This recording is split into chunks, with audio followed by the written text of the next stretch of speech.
તો વડોદરાના national highway 48 પર ગમખ્વાર અકસ્માત સર્જાયો। રોડ પર ખાડા તેમજ ખોદકામના કારણે આ અકસ્માત સર્જાયાની વિગત છે।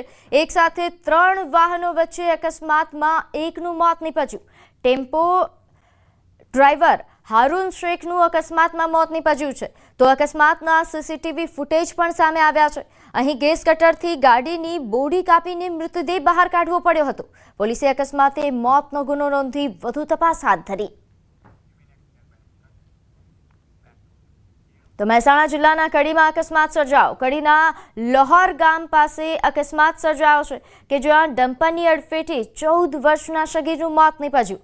કડીના લોહર ગામના 14 વર્ષીય નેતૃત્વ ઠાકોર નામના બાળકનું મોત થયું છે। ડમ્પર ચાલક અકસ્માત સર્જી ફરાર થયો છે। તો બાવલુ પોલીસે ડમ્પર ચાલક સામે ગુનો દાખલ કરી તપાસ હાથ ધરી। કડી બાવલુ રોડ પર આ ઘટના બન્યા હોવાની વિગત। તો આ તરફ અરવલ્લીના શામળાજી પાસે શિક્ષકને અકસ્માત નડ્યો। કાર ડિવાઈડર સાથે અથડાતા અકસ્માત સર્જાયો હતો। રંગપુર પાસે માર્ગ અકસ્માતમાં 2 શિક્ષકના મોત નીપજ્યા। બલુંદ્રા હાઈસ્કૂલ અને રાયસિંગપુરના શિક્ષકનું મોત નીપજ્યું। તો અકસ્માતને લઈને પોલીસે તપાસ હાથ ધરી છે।